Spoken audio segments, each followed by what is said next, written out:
आज शनिवार है ना, कल रविवार है। तो आज है थोड़ा सा प्रश्नों का सेशन। आप लोगों का कोई सवाल हो?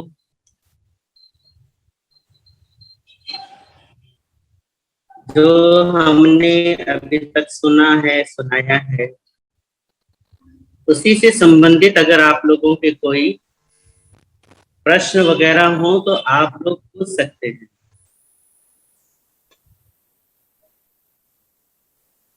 प्योरिटी अभिनय आशातना की देख क्षमा चाहती हूँ, आपके सुंदर सुंदर भक्ति के गीत सुनती हूँ। बहुत बढ़िया। सुनो, सारे दिन सुनो। ठीक है। गैलेक्सी। हाँ, गैलेक्सी। क्या हुआ? जाने वो कैसे। हाँ, ये आप बंद करके बैठे हो। गायब ही हो गई।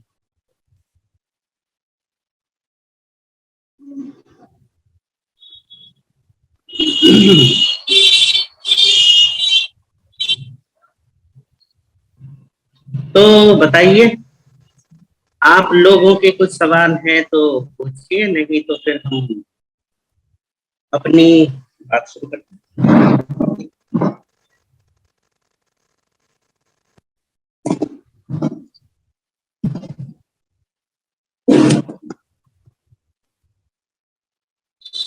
नहीं तो पुराने को दोहराते हैं थोड़ा। दूसरे अध्ययन में हमने अभी तक क्या क्या समझा है, उसे सूत्रों के माध्यम से फटाफट उसको समझते हैं। ठीक है।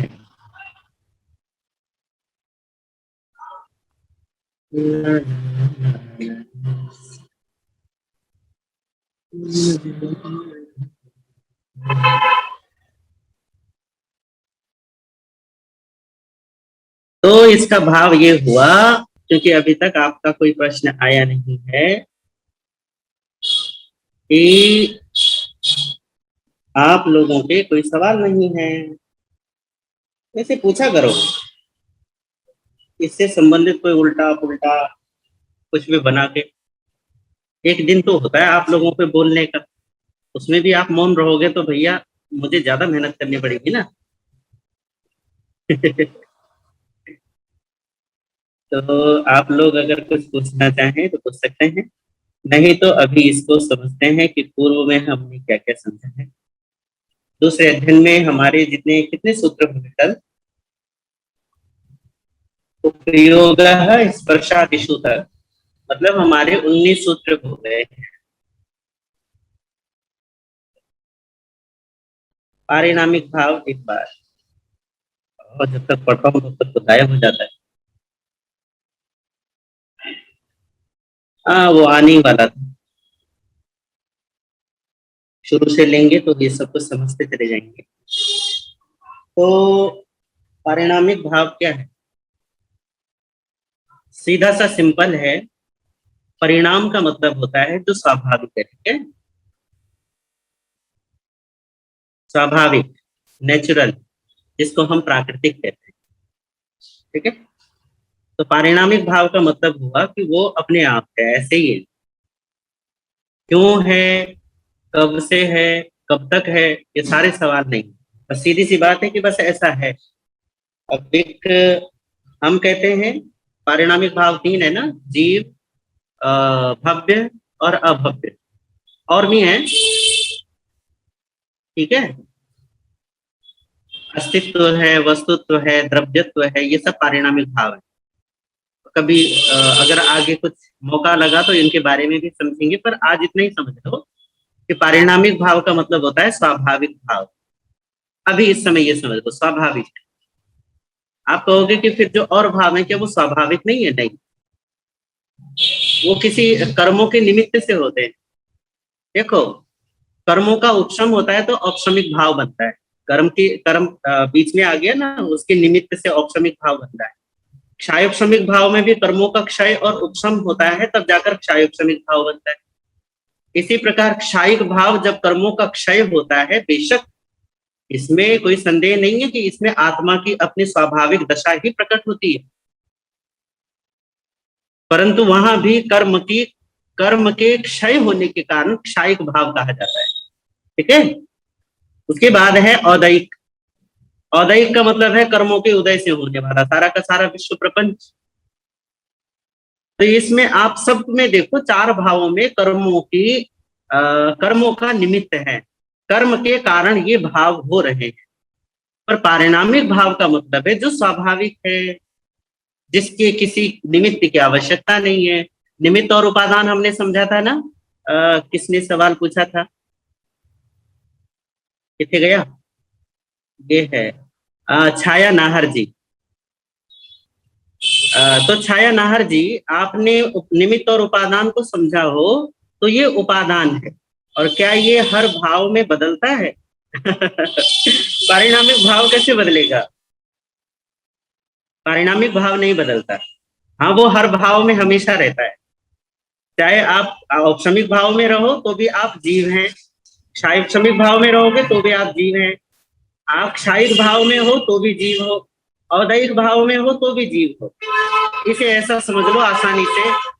बस कर मेरे भैया, मैं यहाँ साधु बनकर बैठा हूं तो मैं भी जीव हूँ, आप वहां एक स्त्री के रूप में हो तो आप भी जीव हो, और यहाँ बाबा भंवरी लाल जी चोपड़ा दिखाई दे रहे हैं, ये पुरुष हैं तो ये भी जीव है। मतलब कि जीव का जीवत्व तो कहीं नष्ट नहीं होता।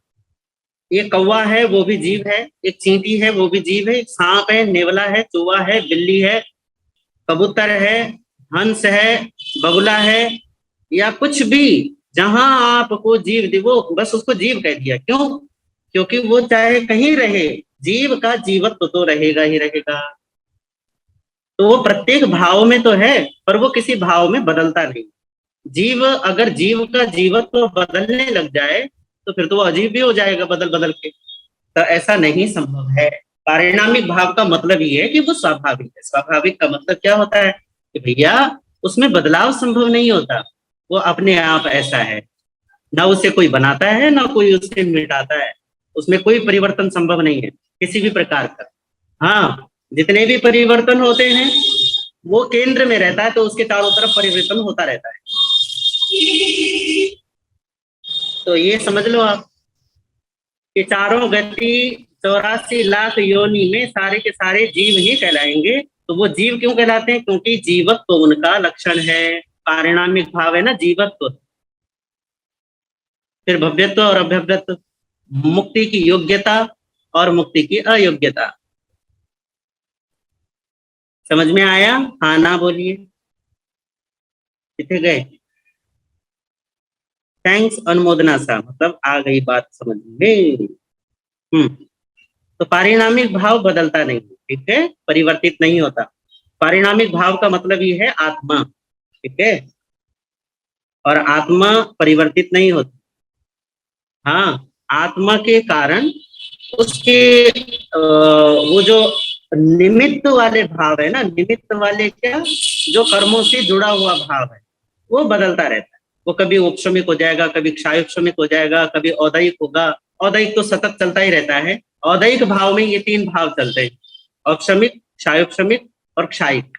औपशमिक का मतलब है जैसे सुबह सुबह होता है ना सूर्योदय, तो सूर्य के आने से पहले ही आप उत्तर दिशा कह रहा हूं, पूर्व दिशा में अगर आप देखोगे तो प्रकाश ही प्रकाश, उस प्रकाश की वजह से चारों तरफ रोशनी हो जाती है, प्रकाश तो हो जाता है।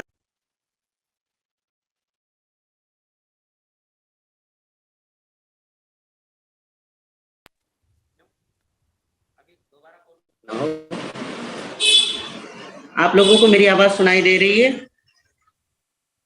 आवाज गई और कॉल आ गई थी किसी की। अब आ रही है आवाज? बोलिए बोलिए, हाँ ना बोलिए। माता रंजना लोढ़ा जी, हाँ ना बोलो, आवाज आ रही है? आ रही है। तो बस यही है कि औपशमिक का मतलब है कि जैसे सूर्योदय से पहले ना प्रकाश हो जाता है, तो उस प्रकाश में भी आप बहुत सारे काम कर लेते हैं, ठीक है। जैसे सूर्यास्त होने के बाद सूर्य दिखना बंद हो जाता है, पर फिर भी सूर्य दिखना बंद हो गया, पर फिर भी पश्चिम दिशा में एक प्रकाश रहता है, जिसकी वजह से अभी पूरी तरीके से अंधकार नहीं छाया होता। ठीक है, तो ऐसे जब तक आत्मा तो अभी प्रत्यक्ष नहीं है, पर फिर भी उसके उसके उसका प्रकाश आपको उपलब्ध हो जाता है। इसी को औपशमिक भाव कहते हैं। ठीक है, यहाँ आपको सूचना मिल जाती है, आभास हो जाता है कि हाँ, आत्मा तो है। है तो सही, इतना आपको पक्की श्रद्धा हो जाती है। फिर दूसरा भाव है क्षायुपशमिक, और दूसरा क्षायिक लगा लो। क्षायिक का मतलब है यहाँ आपको आत्म साक्षात्कार हो गया, अपने अपने स्वरूप का पता चल गया, मैं हूं। ठीक है, उसके बाद है तीसरा क्षायुपशमिक, ये दोनों को मिला हुआ, औपशमिक और क्षायिक दोनों को भावों को मिला दो तो क्षायुपशमिक बनता है। इसमें मिला जुला स्वरूप रहता है। और उसके बाद है औदैहिक, जिसकी वजह से आप मनुष्य हैं, कोई त्रियंच है, कोई देवता है, कोई नारकी है, ये सब चलता है। और उसके बाद कौन सा आ गया? पारिणामिक। पारिणामिक का मतलब ये स्वाभाविक, आप चाहे कुछ भी हो, आप मनुष्य हो, त्रियंच हो, देवता हो, पहले बोल दिया ना, आप जीव तो रहोगे ही रहोगे, आत्मा तो आप हो ही, उपयोग तो हो ही, चैतन्य तो हो ही, ज्ञान तो आप हो, वो चाहे कहीं भी रहो। तो ये हो गया पारिणाम। तो हमारे 19 सूत्र हुए हैं। हिमानी महाराज जी कुछ बोलना चाह रहे हैं का? आवाज जी यस, हैंड रेज किया है। अगर आप कुछ बोलना चाहेंगे तो नहीं, ये तो अच्छी बात नहीं है। आप आवाज के लिए पूछ रहे थे तो उसके लिए हैंड रेज किया था जी, मत्यनंदा में जी। चलो, तो आज मैं नया सूत्र नहीं चालू करना चाहता, बस मैं सिर्फ इतना कहना चाहता हूँ, हमारे हुए हैं 19 सूत्र। कितने? 19, दूसरे अध्ययन के 19। तो हमने सबसे पहले 5 भावों को समझा, और उन 5 भावों में क्योंकि इनकी चर्चा जरूरी थी, वैसे अगर इन भावों में 4 भाव देखे जाएं तो इनकी चर्चा तब आनी चाहिए थी जब कर्म का वो कर्मों का वो आता विषय, तब ये सूत्र होना चाहिए था। पर इसमें जरूरी ये अभी इसलिए हो गया क्योंकि ये दूसरा जो अध्ययन है ये जीव के भेदों और प्रभेदों के बारे में। ठीक है, जीवों के भेदों और प्रभेदों के बारे में इस अध्ययन में चर्चा की गई है। तो उस वजह से इस सूत्र में जो मूल तत्व है ना, जिसकी वजह से सारे भाव कर्म आदि जो भी हैं गतियां, वो जीव जो है ना, वो जीव पारिणामिक भाव होने की वजह से उसको यहाँ रखा गया है। तो ये 5 भाव, फिर उसके बाद है उनके भेद, है ना। औपशमिक के 2 और क्षायिक के कितने थे? क्षायिक के 9 और क्षायुपशमिक के 18 और औदैहिक भाव के 21 और पारिणामिक भाव के मूलतः 3 भेद, और अन्य अगर गिने जाएं तो अनेक और भी हो जाएंगे। वो क्या बोलते हैं, एक होता है अस्तित्व, दूसरा वस्तुत्व, तीसरा द्रव्यत्व, फिर उसके बाद प्रदेशत्व, फिर है प्रमेयत्व। 5, कोई एक मेरे दिमाग से स्लिप हो गया हो तो पता नहीं, ये 5 तो मुझे याद है। ये जो सारे भाव हैं ये हैं पारिणामिक भाव, ये बदलते नहीं। ठीक है, आपकी सत्ता हमेशा एक रहती है, उसमें परिवर्तन नहीं होता। आपका द्रव्यत्व जिसकी वजह से आप टिके हो, आपकी पहचान है कि मैं जीव हूँ, वो भी कभी परिवर्तित नहीं होता। उसके बाद है प्रमेयत्व, आप अपना और दूसरों का ज्ञान प्राप्त कर सकते हैं, वो जो आपका ज्ञान स्वरूप स्वभाव है वो कभी परिवर्तित नहीं होता, वो भी हमेशा एक जैसा रहता है, ये भी पारिणामिक भाव है। प्रदेशत्व, आपका एक निश्चित, चाहे वो क्या बोलते हैं, आप निराकार हैं, अपौद्गलिक हैं, अमूर्त हैं, पर फिर भी आपके प्रदेश हैं। ये और उन प्रदेशों के कारण ये भिन्न भिन्न आकारों में दिखाई देते हैं। ठीक है, उसको कहते हैं प्रदेशत्व। ये भी हमारा पारिणामिक भाव है, इसमें कोई परिवर्तन नहीं होता। तो ये जो संक्षिप्त में आपने देखा कि जीव, भव्य और अभव्य, ये 3 भाव। ठीक है, उसके बाद आया उपयोग, कि भैया ये सारा का सारा जो हमने गिना है ये किन के कारण चल रहा है, तो भैया वो जीवत्व लक्षण गिना था ना पहले, वो अब कह रहे पारिणामिक भाव, उसी को अब यहाँ पे उपयोग कह रहे हैं। एक ही बात है, पारिणामिक कहो या उपयोग कहो, एक ही मतलब है। पर उपयोग कहना ज्यादा सटीक है, पारिणामिक कहना फिर भी थोड़ा सा अजीब सा लगता है। उपयोग कहते ही हमें पता चल जाता है कि ये ज्ञाता भाव और दृष्टा भाव के बारे में कहा जा रहा है। समझ गए आप? पारिणामिक भाव से ऐसा पता नहीं चलता, क्योंकि पारिणामिक भाव से मतलब है जीव, जीव होना। तो वो कहे भैया ये जीव है, तो ये जीव को हम जाने कैसे? तो फिर वो उपयोग शब्द लाए। उपयोग का मतलब क्या हुआ भैया? जहां ज्ञाता भाव और दृष्टा भाव सतत बना रहता है, वहीं उसको उपयोग कहते हैं। अब ये जो उपयोग है ना, ये बड़ा महत्वपूर्ण शब्द है। आप जब कुछ कर रहे होते हैं ना, तो आप कहते हो मैंने किया, मैंने ये हुआ, ये हुआ। गजब की बात यह है कि सब चीजें होती हैं, करते हुए हम केवल वो करते हैं आभास। आभास इसे समझ लो, हमें केवल लगता है कि हम कर रहे हैं, जबकि केवल चीजें हो रही होती हैं। इसे मैं बहुत बार उदाहरण से समझाता हूँ प्रवचनों में या लोगों को।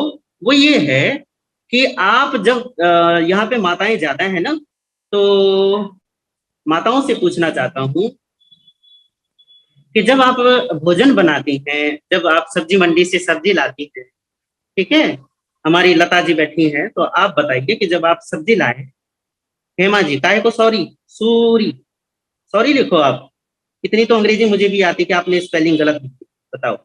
अब इस सूरी के लिखने के लिए दोबारा इसको सॉरी लिखो। चलो कोई नहीं। जब आप सब्जी लाते हो, तो क्या वो सब्जी क्या बोलूं मैं, आपने उगाई? नहीं, वो किसान ने खेत में उगाई। पर किसान ने, मान लो कि उसने सरसों या पालक या मेथी या बथुआ या इसी तरीके से घिया, तोरी, टिंडा जो भी उसने बोया, बीज बोया, उसने यूं तो नहीं है ना कि कहीं से भी कंकड़ पत्थर उठाए और जाके क्या कर दिया, बो दिया, ऐसा तो नहीं है ना। कर्ता भाव पता है तब स्वीकार लेना चाहिए कि मैं कर रहा हूं या मैं कर रही हूं।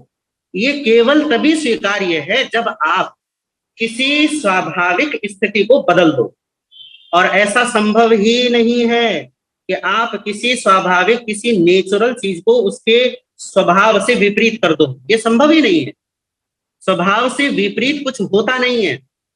तो अगर एक किसान अगर टिंडा उगाना चाहता है, तो उसको टिंडों के ही बीज बोने पड़ेंगे। यूं नहीं कि तोरी के बीज बो दिए और उग गए टिंडे। ऐसा कभी संभव है क्या?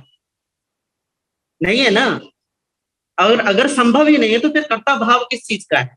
मैंने बीज बोया, मैंने खेती करी, और मैंने ये अभी बड़ा उत्पात मचा हुआ था ना दिल्ली की तरफ, किसानों का मोर्चा। भैया किसानों के हित की बात करना ये अच्छी बात है, पूरे देश का पेट पालते हैं सही सही समय पर। इसका मतलब ये थोड़ी ना कि पूरे देश का पेट पालते तो अपना नहीं पालते। किसानी इसलिए तो करते हैं ना कि भैया थोड़ा काम हमारा चलाओ, थोड़ा काम तुम्हारा भी चल जाए। ये तो एक व्यापार ही है ना अब तो, खेती बाड़ी। तो अगर ये है, तो कर्ता भाव इतना मजबूत हो जाता है कि भैया हमने खेती करेंगे तो तुम खाओगे क्या? अरे भैया कहीं ना कहीं से खा ही लेंगे। ज्यादा से ज्यादा आजकल तो लोग अपने छतों पर ही खेती बाड़ी करने लगे, सब्जियां उगाने लगे, हम भी उगा लेंगे। पर बात यह है कि कर्ता भाव कब सिद्ध होना चाहिए, कब कहना चाहिए कि हाँ मैंने किया। तब केवल एक ही उपाय है आपके कर्ता होने का, जब आप स्वभाव के विपरीत कोई काम करते हो, किसी चीज की स्वाभाविक स्थिति को बदल दो।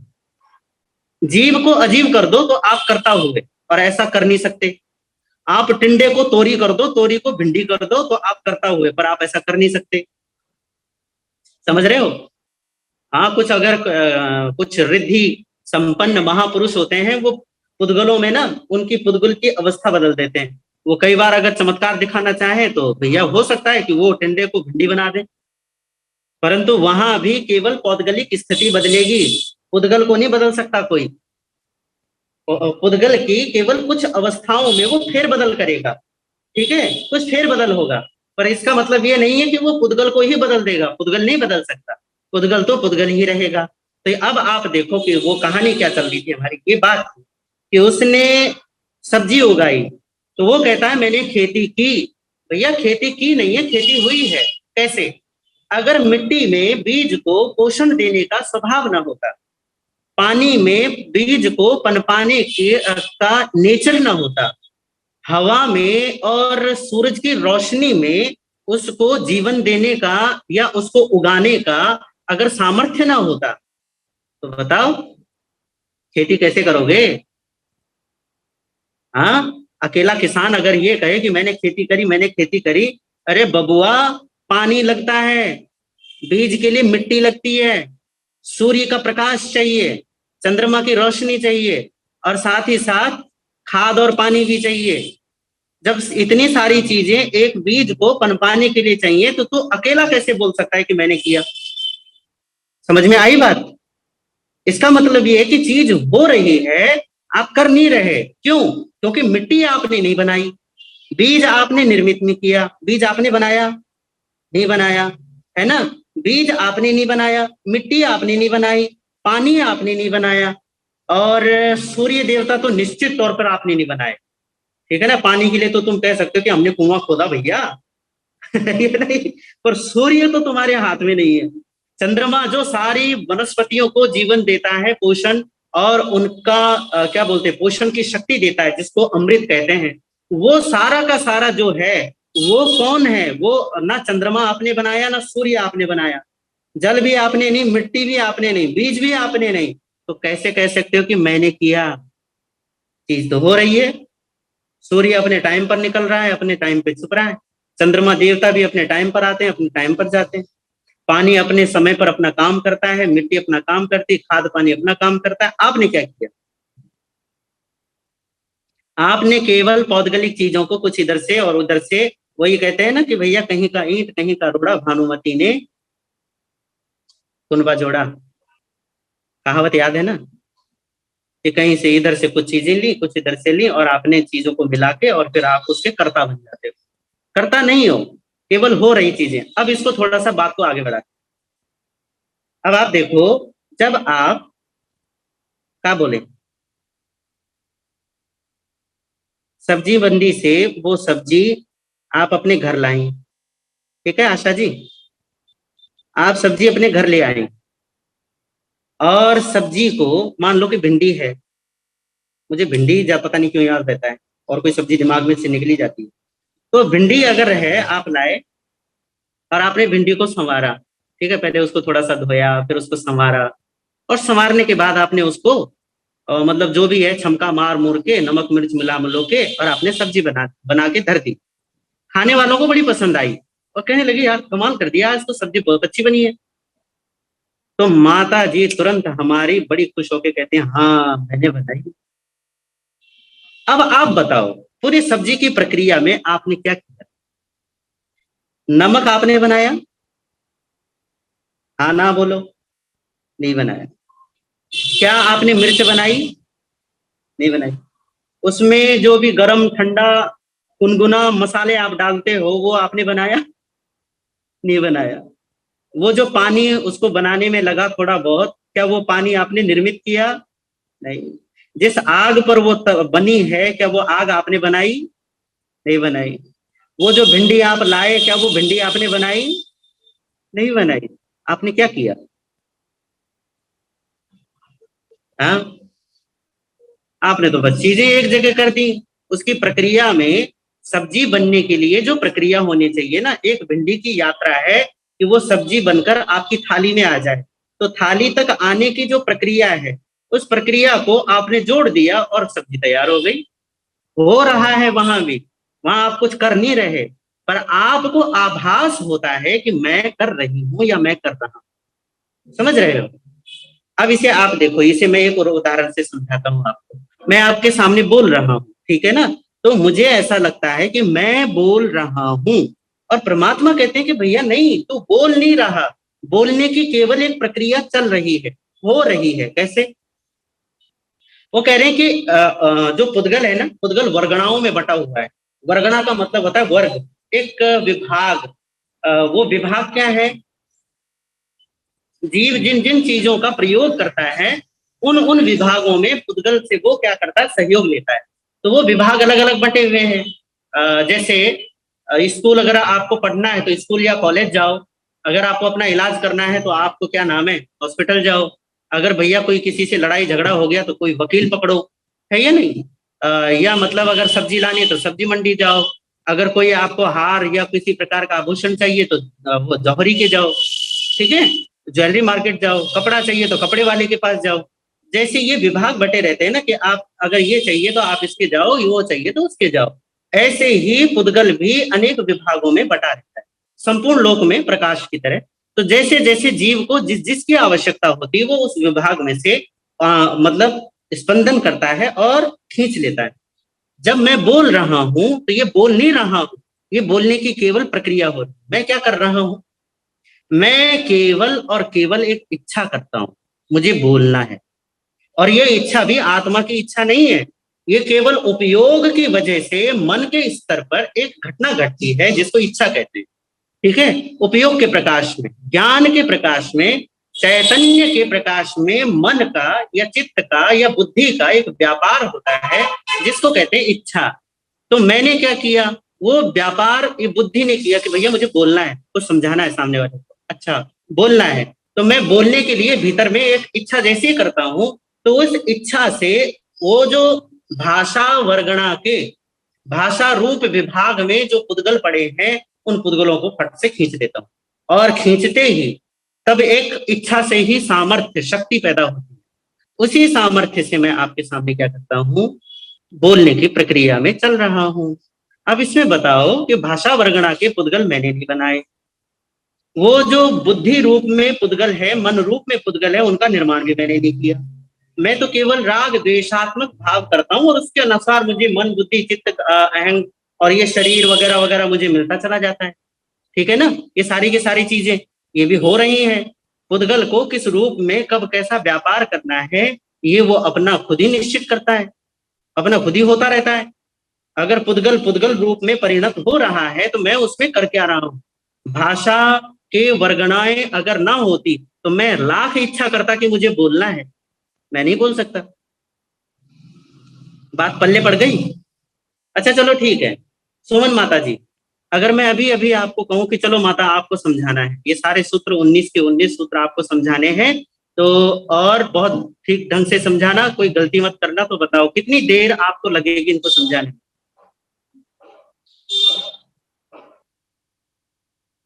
हाँ, कितनी देर बोल सकते हो, 5 मिनट, 10 मिनट, 15 मिनट, 20 मिनट, 1 घंटा, है ना।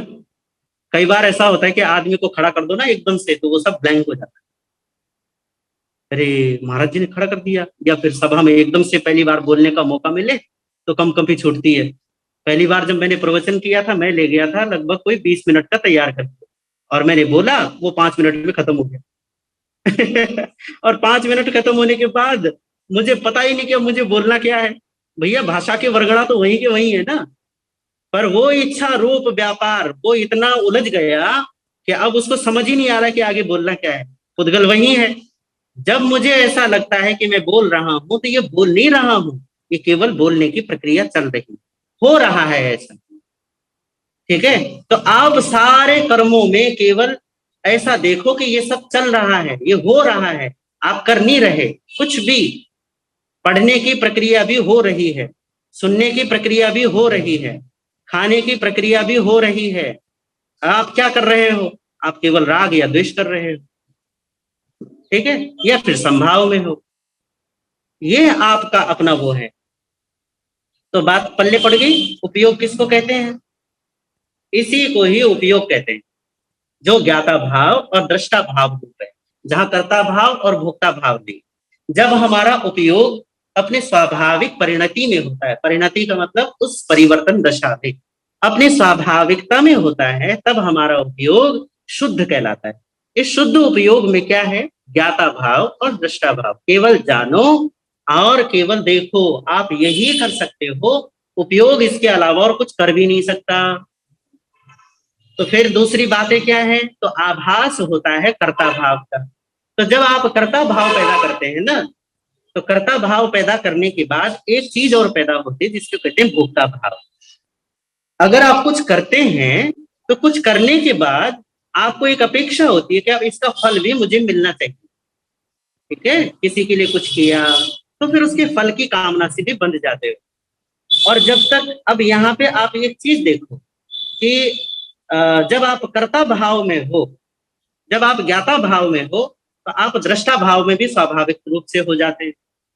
जब आप कर्ता भाव में हो तो भोक्ता भाव भी अपने आप आता है।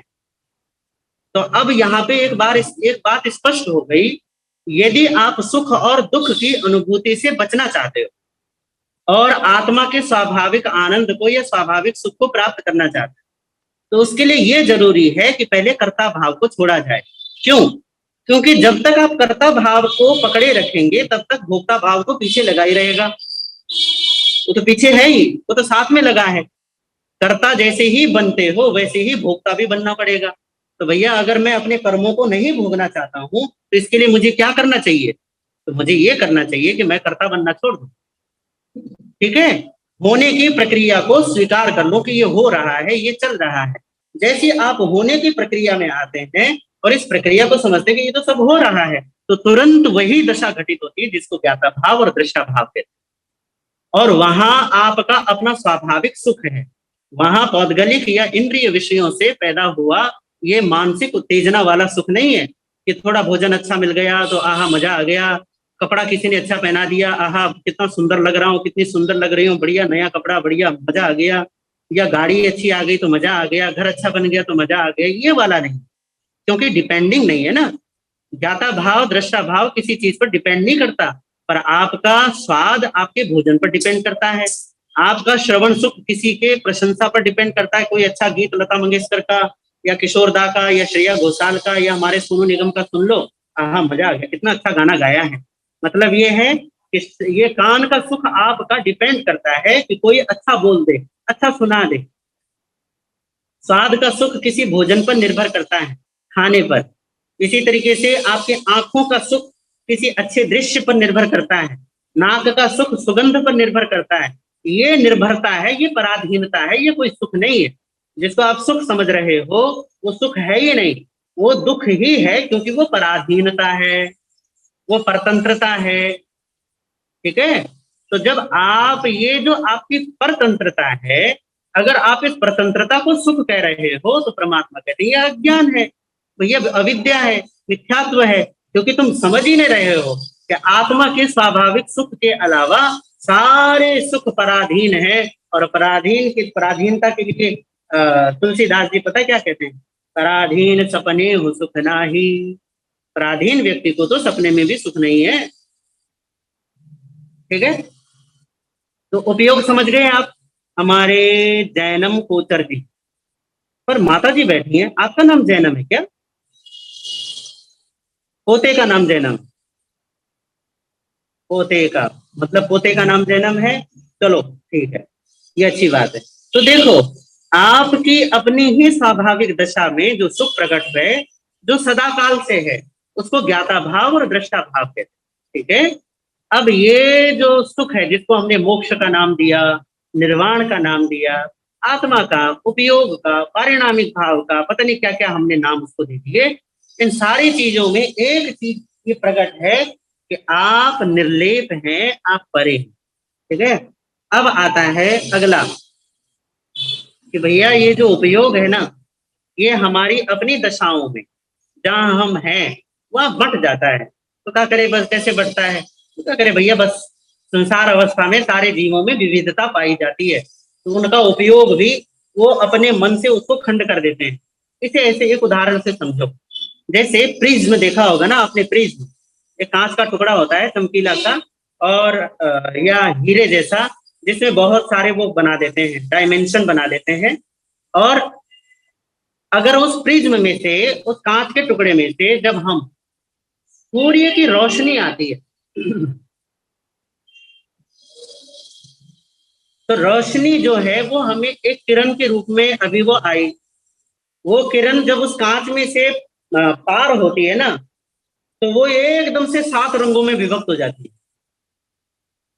समझ रहे हो? किरण एक है, पर वो जैसी प्रिज्म में से पार होगी, कांच के टुकड़े में से पार होगी, तो तुरंत 7 रंग प्रकट हो जाएंगे नीचे। ऊपर आप देखोगे तो एक ही होगा, कुछ नहीं है वहां, क्योंकि किरण वैसे आंखों से दिखाई नहीं देती।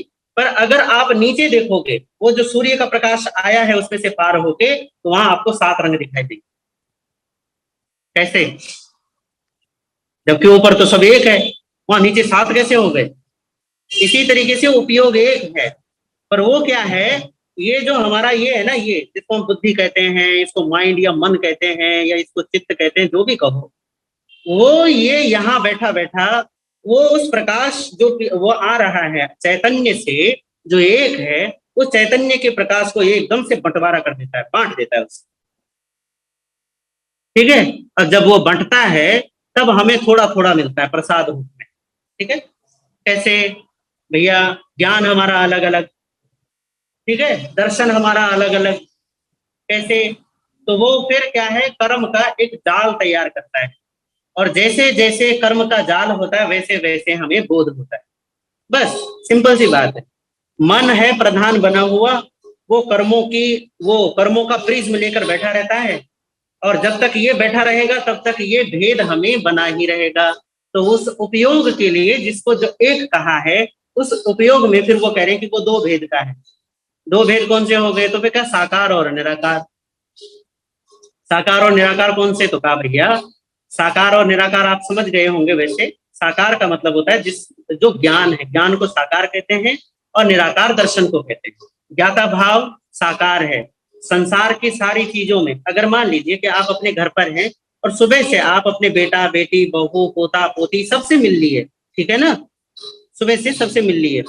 हमारी साधना जैन माता जी, ठीक है, सभी से मिलना हो गया ना, आपका बेटा से, बेटी से, बहू से, पोता पोती, या कुछ आस पड़ोस के लोगों से। ये क्या है? यदि आप बगैर राग द्वेष के मिलते हैं तो इसको ज्ञाता भाव है। क्यों? क्योंकि आपके ज्ञान में अलग अलग विषय झलक रहा है और आप सारे विषयों को जान रहे हैं। पर ये क्या होता है? निराकार दृष्टा जिसको कहते हैं। अब आप कहोगे कि ये क्या हो गया, ये क्या है? भैया वो ऐसा ज्ञान है जिसे कोई भेद ही नहीं है। ठीक है। ऐसा ज्ञान जहां आपके ज्ञान में कोई भेद ही नहीं। भेद कब होता है? जब दर्शन में भेद होता है तो उसको ज्ञान कहते हैं, और जब ज्ञान अभेद होता है तो उसको दर्शन कहते हैं। सीधा इतना मतलब समझ लो कि दर्शन में यदि हम उसको जानने की प्रक्रिया में आगे ले जाएं, उसके विशेषता को जाने लगे कि ये क्या है, कौन है, कहां से आया है, क्या कर रहा है, इसको ज्ञान कहते हैं। जब हम सारी चीजों को समेट लेते हैं और उसको अखंड कर देते हैं, मुझे क्या करना है छोड़ो, तो वो दर्शन हो जाता है। या दर्शन ही था पहले भी? तो दर्शन पहले, फिर उसके बाद ज्ञान। पहले निराकार, फिर साकार। ठीक है। इसका उदाहरण आपको दिया था कि दूर से आपको साधु दिखाई देता, आप कहते हैं अच्छा महाराज जी हैं, पर आपको नहीं पता कि कौन से महाराज जी हैं। जब आप नजदीक जाते हो तब आप कहते हो अच्छा ये तो फलाने महाराज जी हैं, इनका नाम ये है, आजकल यहाँ रहते हैं। तो इसका मतलब ये हुआ कि दूर से जो देखा था ना, पहली बार जब पहचान नहीं हुई थी, बस इतना पता था कि महाराज जी हैं, तो वो उसको कहते हैं निराकार अर्थात दर्शन। जब आप पास जाते हो और आप कहते हो अच्छा ये तो महाराज जी ये वाले हैं, इनका नाम ये है, यहाँ चतुर्मास चल रहा है, तो आप क्या हो गया? वो जो दर्शन था ना वो बंट गया है। बंट क्या गया? ज्ञान में। इनका नाम ये है, इनका चतुर्मास यहाँ है, वो अलग अलग हो गया, उसको हम ज्ञान कहते हैं। अब वो जो जीव था, ये जो उपयोगमय जीव है, वो कितने प्रकार का? तो कहा दो, संसारी और मुक्त। संसारी में समझाया था आपको द्रव्य क्षेत्र काल भाव भव। द्रव्य का मतलब है वस्तु, चीजें बदलना। शरीर शरीर हमारा बदल ही रहा है, ये शरीर में बदलाव। ठीक है। फिर उसके बाद क्षेत्र, जगह, पूरे घर में नाचते फिरते हैं, बाजार घूम के आ जाते हैं इधर उधर, मतलब ये भी एक क्षेत्र परिवर्तन। इसके बाद द्रव्य क्षेत्र काल, समय, बचपन से जवानी, जवानी से बुढ़ापा, उत्सर्पणी अवसर्पणी वगैरह अगर आप देखो विस्तार में, तो इतना पता नहीं कितने काल परिवर्तन हमने कर डाले। फिर उसके बाद द्रव्य क्षेत्र काल भव। भव का मतलब है प्रत्येक समय कोई ना कोई इच्छा जगाए रखना, कोई कामना, कुछ ना कुछ होने की इच्छा, ओ कुछ ना कुछ, तो ये सतत चलता रहता है। इसी कामना की वजह से राग द्वेष क्रोध मान माया आदि होते हैं। उसके बाद क्या कहा? भाव। भाव क्या है? भव है कामना और भाव है राग द्वेष आदि। तो भव और भाव दोनों लगभग एक जैसे हैं। तो अब आप देखो कि द्रव्य क्षेत्र काल भाव भव, इन 5 रूप परिवर्तनों में सतत परिवर्तन होता रहता है। भाव एक जैसे नहीं रहते। सुबह आपके जैसे भाव थे वैसे अब नहीं है, अब जैसे हैं अगले पल में नहीं होंगे, अगले कल में नहीं होंगे। तो ये सब परिवर्तन चल रहा है। इस परिवर्तन में जो रहता है उसको संसारी है, और जो इस परिवर्तन से मुक्त हो गया, जिसको इस परिवर्तन से छुट्टी मिल गई, जो इस परिवर्तन से पार हो गया, उसको हम मुक्त कहते हैं। हो गया। ठीक है। उसके बाद क्या है? समन वाले और बिना मन वाले। संसारी मुक्त तो हो गए, मुक्ति की बाद में आखिरी अध्ययन में चर्चा आएगी पर यहाँ पहले वो कह रहे हैं कि अभी संसारी को देखो पहले। तो संसारी कौन है? करे भैया जो कुछ मन वाले हैं, कुछ बिना मन वाले। तो मन वाले कौन से हैं? आपने 5 इंद्रिय के बारे में ना सुना, पंचेंद्रियाणी। 5 इंद्रियां कौन सी हैं? आंख, नाक, कान है, आंख, नाक, कान जीभ और ये शरीर, त्वचा। ठीक है, ये 5 इंद्रियां हो गई। इन 5 इंद्रियों में 5 इंद्रिय वाले जीव, 4 इंद्रिय वाले, 3, 2 और 1 इंद्रिय वाले। ठीक है, तो 1 इंद्रिय से 4 इंद्रिय तक तो सारे बिना मन वाले होते हैं, इसको पक्का अपने मन में बिठा लो। 1 इंद्रिय से 4 इंद्रिय वाले सारे कितने मतलब बिना मन वाले ही होते हैं, उनके पास कोई मन नहीं होता। ठीक है, और उसके बाद बचा पंचेंद्रिय। तो 5 इंद्रियों वालों में भी सारे मन वाले नहीं होते, 5 इंद्रियों में भी संगी और असंगी बट जाते, कुछ बेमन वाले, बिना मन वाले होते हैं और कुछ मन वाले होते हैं।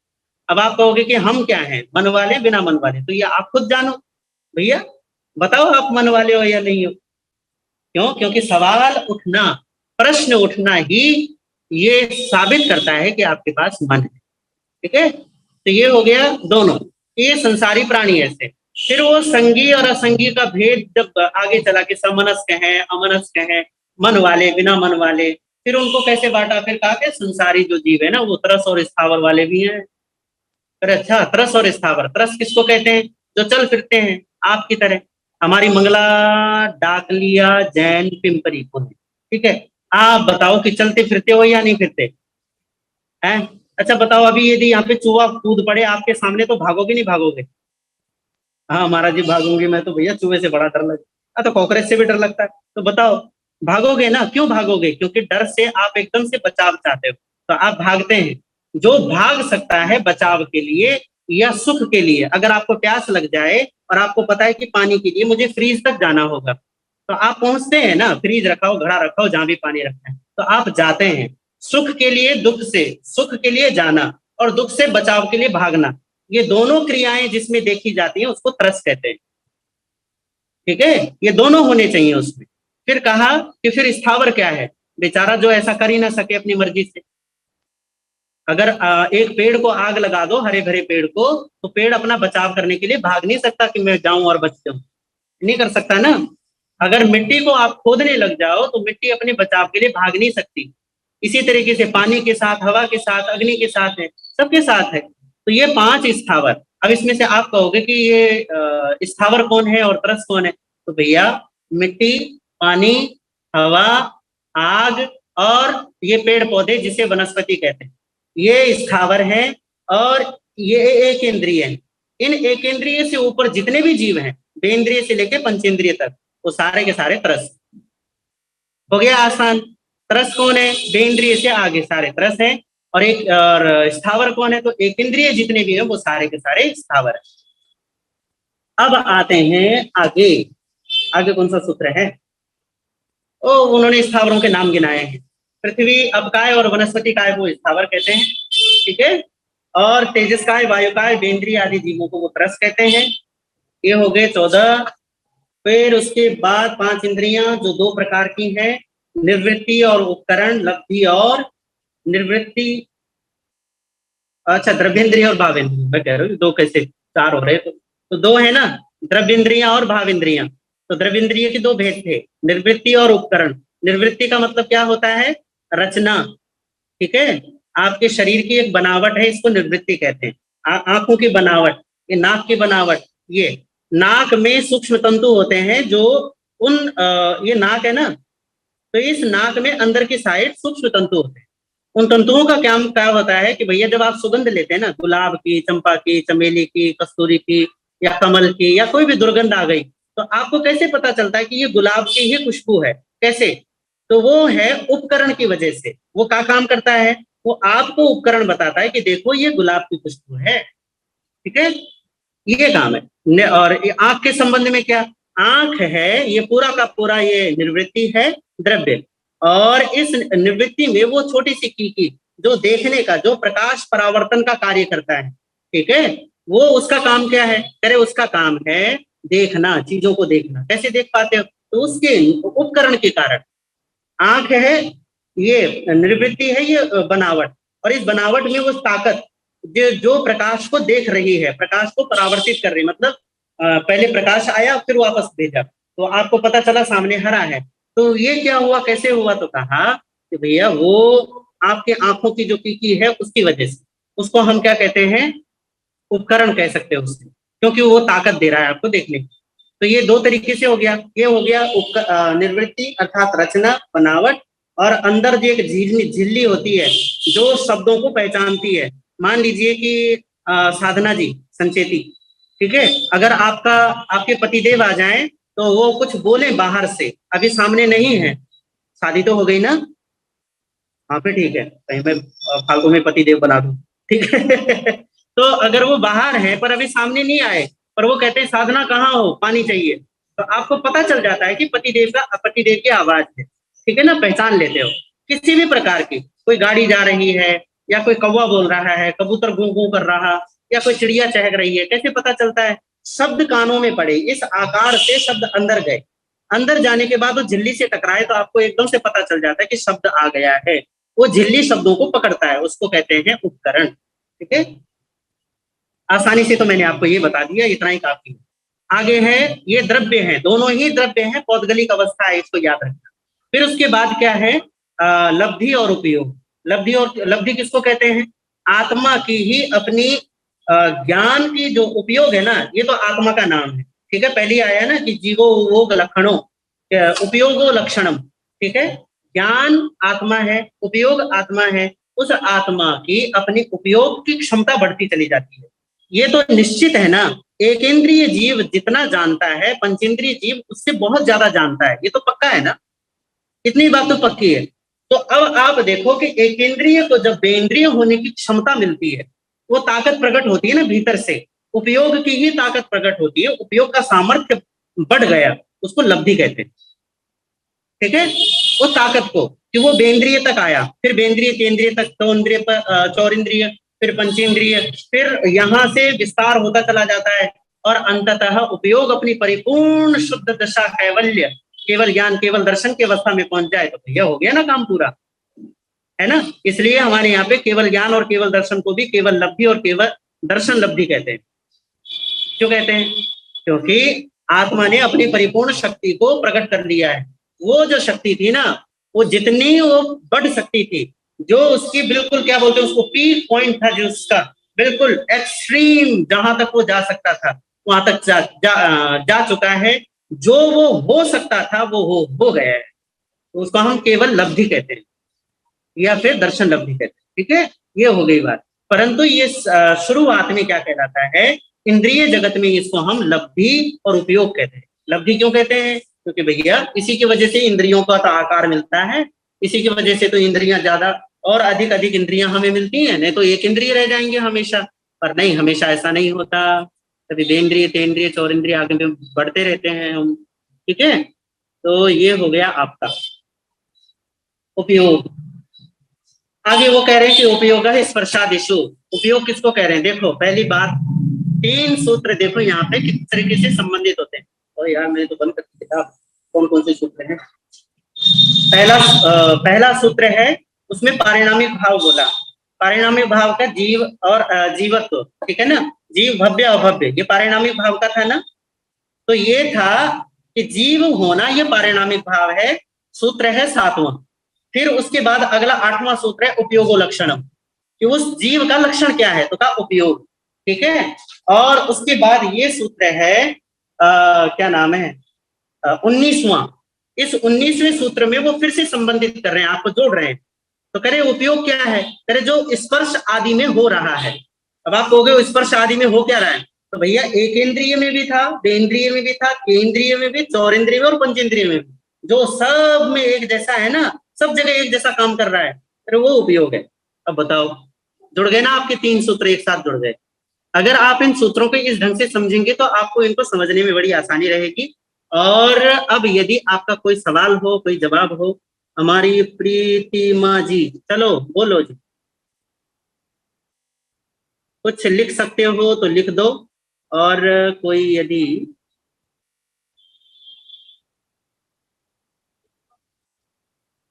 बोलो, 2 बार हैंड रेज कर दिया। अच्छा, मंगल डाकलिया जैन पिंपरी, अरे मंगल डाक, मैं कुछ भी नहीं पूछ रही। अरे कुछ भी नहीं पूछ रही तो हाथ काहे को उठाया, बस है वही, बताओ। धन्यवाद आपकी आत्मा। गलती से हमने सोचा, अरे हाँ ठीक है ठीक है ठीक है ठीक है। मंगला माता डाकलिया ने हैंड रेज किया है, तो मुझे नहीं आ रहा है ये क्या कहते हैं उसको। रुको रुको, अभी मत बोलना महाराज जी, अगर आप हो तो कर दो उनको, क्या बोलते हैं, अनम्यूट, मुझे तो करना आता है। मथिन मंदामी गुरुदेव, हाँ, आपने बताया इंद्रिय है वो द्रवेंद्रिय भावेंद्रिय, तो उसमें अगर दिखाई नहीं देता और एक सुनाई नहीं मिनट, अभी मत देता, बोलना, रुको रुको वो दूसरे कोई बोल रहे। रुको, गाड़ी वाले बड़ा शोर मचाते हैं नीचे, मुझे सुनाई नहीं देता। अब बोलो। हाँ, द्रवेंद्रिय भावेंद्रिय बताया आपने गुरुदेव, तो उसमें जिसको दिखाई नहीं देता, सुनाई नहीं देता, हाँ, तो उनकी इंद्रिय उपयोग में आएंगे क्या, कैसे समझा आपने? आपने कृपा करे गुरुदेव। मतलब जिनको दिखाई नहीं देता, जिनको सुनाई नहीं देता। हाँ, हाँ, वो आपने बताया ना, द्रवेंद्रिय है भावेंद्रिय है। एक इंद्रिय में द्रव्येंद्रिय केवल शरीर होगा, ठीक है, ध्यान रखो। एक इंद्रिय जीव में द्रव्येंद्रिय केवल उनका शरीर है, बे इंद्रिय में उनको जीभ मिल जाती है, तो शरीर के साथ जीभ मिल गई, तो वहां उनको 2 इंद्रिय में उनकी द्रव्येंद्रियां कौन कौन सी होंगी, शरीर और जीभ। जी, प्रश्न तीसरे हाँ, फिर तीसरे में उनको नाक मिल जाती है, चौथे में आंख मिल जाती है और पांचवें में कान मिल जाते हैं। जैसे जैसे बढ़ेंगे वैसे वैसे उनकी द्रव्येंद्रियां कहलाएंगी। इसमें क्या समस्या है? हो गया? पर वो आपने उपयोग बताया ना, उसमें उपयोग उतना ही प्रकट होगा ना। अगर मान लो कि एक इंद्रिय जीव है, तो उसका उपयोग कितना होगा, केवल शरीर तक सीमित होगा। हाँ, वो सुन नहीं सकेगा। जी, क्यों? क्योंकि उसकी द्रव्येंद्रिय केवल शरीर है। जी, जब इंद्रिय में आएगा तो वो स्वाद भी ले सकता है। अब उपयोग बढ़ गया ना। हाँ जी। अब आप कहोगे कि उपयोग तो एक जैसा है, पर आप ये भी तो देखो कि अभी छदमस्त दशा है, कार्मिक दशा है। ये कर्म की जब बात आएगी तब हम उसको समझेंगे, पर अभी केवल इतना समझ लो कि कर्म की दशा के कारण ही ये आपने 5 भाव समझे ना, अदैहिक भाव, क्षायुक्षमिक भाव, औपशमिक भाव, क्षायिक भाव। इसमें औदैहिक भाव ही आपको एक इंद्रिय, बेंद्रिय, केंद्रीय आदि बनाता है। जी जी। हाँ, तो इसलिए उपयोग उतना ही काम करेगा। एक इंद्रिय का कितना उपयोग काम करेगा, तो कहा केवल शरीर के स्तर तक का काम। इंद्रिय का कितना करे, वो स्वाद का उपयोग भी जान सकता है, स्वाद कैसा है, ठीक है। फिर उसके बाद तेंद्रिय, तेंद्रिय सूंघ भी सकता है, चौरिंद्रिय देख भी सकता है, और 5 इंद्रिय सुन भी सकता है। हाँ, ऐसा। हाँ, पर ये है कि उपयोग एक जैसा रहता है। एक जैसे का मतलब है उस उपयोग में कोई परिवर्तन नहीं होता, आत्मा के चैतन्य में फर्क नहीं पड़ेगा। जी, हाँ, जी। उसके विस्तार में तो थोड़ा बहुत फर्क पड़ेगा ही पड़ेगा। जो एक इंद्रिय जानता है वो हम उतना थोड़ी ना जानते, हम उससे ज्यादा जानते हैं, बहुत ज्यादा जानते हैं। हाँ, पर ज्ञान ज्ञान ही रहेगा, अज्ञान नहीं होता। जी, बहुत बहुत कृपा मानसा गुरुदेव। मथिन मंदामी गुरुदेव, मथिन मंदामी। हाँ जी, जय हो, मंगल हो। तो अब कोई और रह गया या नहीं रह गया? आज की क्लास नहीं तो पूरी करें। गीतिका मेहता जी, कर दो इनको भैया, क्या बोलते हैं? हाँ, अनम्यूट। आप दिखाई क्यों नहीं दे रही हैं, कहाँ हो? ये रही, ओए गाड़ी हो गई है तो। अच्छा, आ गई। बोलो, आपको अनम्यूट किया है अभी। अच्छा, जैसे कुछ लोगों की कहानी मतलब उनको सुनाई नहीं देता और बच्चा, हमें सुनाई नहीं दे रहा है, थोड़ा माइक या तो नजदीक कर लो या कुछ व्यवस्था कर। कुछ लोगों को सुनाई नहीं देता और दिखाई नहीं देता, तो वो लोग ज्ञान कैसे देंगे? आप लिख सकते हो, लिख कर डाल दो, क्योंकि ना आवाज बहुत कम है, सुनाई नहीं दे रही। आप अपना सवाल लिख के डाल सकते हो और किसी और को तब तक कुछ पूछना हो तो आप पूछ सकते हैं, नहीं तो हम फिर आप सभी को बाय बाय कर रहे हैं, हम जा रहे। मंगल पाठ सुना दो जी। अच्छा, आज गुरुजी नहीं है, आवाज कम है। हाँ, सचमुच में बहुत ज्यादा कम है, पर हम हाँ क्या जी, करें? इको की वजह से कुछ गड़बड़ हो रही है। किरण जैन, 1 मिनट, कोई किरण जैन जी हाथ उठा रहे हैं, उनको मैं अनम्यूट करती हूँ। अनम्यूट कर दो। हाँ जी। ये होता कैसे है? मते बनना महाराज जी। हाँ जी, महाराज जी कोई पंच इंद्रिय जो अगर हाँ? उसमें और सुनने की क्षमता नहीं है तो उसका उपयोग कम होगा। हाँ, बिल्कुल कम होगा। ज्ञानावरणीय कर्म का उदय होता है तब इंद्रियों में हीनता हो जाती है, उसको भीतर से, हाँ, हाँ जी महाराज जी, ठीक है। उसकी लब्धि प्रकट नहीं हो पाती। इसलिए कई बार कोई बहरा हो जाता है, कोई अंधा हो जाता है, तो ये ज्ञानावरणीय कर्म की वजह से ऐसा होता है, या फिर वेदनीय कर्म की वजह से। ठीक है, हाँ जी, दोनों कर्म, क्योंकि सारे कर्म एक साथ, ये समझेंगे हम बाद में जब आएगा ना, कर्मों की जब स्थिति आएगी तब इसको समझेंगे। पर अभी केवल इतना समझ लो, मान लो कि कोई पंचेंद्रिय जीव है, मान लो कि मैं ही हूँ और मुझे सुनाई नहीं देता, मैं बहरा हुआ पैदा, तो ये आप कहोगे कि फिर इसका उपयोग तो बेचारे का कम हो गया।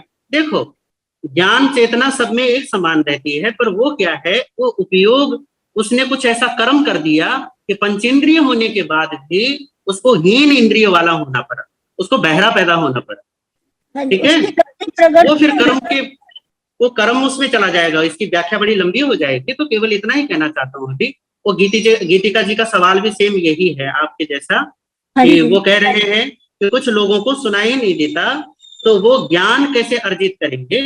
अरे ज्ञान तो आपका स्वभाव है। अगर केवल इतनी बात समझ में आ जाए कि ज्ञान मेरा स्वभाव है, तो फिर अंधापन, बहरापन या किसी भी प्रकार की इंद्रिय, 5 इंद्रिय वाला जो मनुष्य है, उसको कोई फर्क नहीं पड़ता, वो ज्ञान अर्जित कर सकता है। पर हाँ, बात यह है कि ज्ञान अर्जन में बाधा कब आती है? जब आप अपने स्वरूप से ही अलग हो गए, आप अपने स्वभाव को ही समझते नहीं हो, तब जाके ऐसी बाधाएं पैदा होती है। बाकी कि आंख, नाक, कान आदि में किसी भी प्रकार की कमी, इंद्रियां आदि अंग और उपांगों में किसी भी शारीरिक दोष से यदि हम ग्रस्त होते हैं, तो वो कर्मोदय से होते हैं। ठीक है, और कर्मोदय तो चलता रहता है भैया, उससे कौन बच सकता है जब तक आप बचोगे नहीं। बहुत बहुत अच्छा समझाया। हाँ जी, अब टाइम हो गया है, तो अब हम चलते हैं। आप सभी का मंगल हो, आप सभी का कल्याण हो। ठीक है, आप सभी को बहुत बहुत प्रेम, बहुत बहुत आभार। आज गुरुदेव श्री जी नहीं है, तो हम ही मंगली सुना देते हैं। आज हमारी छोटी सी मंगली सुनो। ठीक है, नमो अरहंताणम, नमो सिद्धाणम, नमो आयज्ञानम, नमो छायाणम, नमो लोहे सवसाहणम। गुरुदेव की आज्ञा से श्री तत्तारी मंगलम, अरहंता मंगलम, सिद्धा मंगलम, साहु मंगलम, केवली पन्नतो धम्मो मंगलम। तत्तारी लोकोत्तमा, अरहंता लोकोत्तमा, सिद्धा लोकोत्तमा, साहु लोकोत्तमा, केवली पन्नतो धम्मो लोकोत्तमा। तत्तारी शरणं भवज्जामि, अरहंती शरणं भवज्जामि, सिद्धि शरणं भवज्जामि, साहु शरणं भवज्जामि, केवली पन्नतो धम्मो शरणं भवज्जामि। अरहंत प्रभु का शरणा, सिद्ध प्रभु का शरणा, साधु जी का शरणा, केवली प्रभु दयाधर्म का शरणा। 4 शरणे, दुख करने करने।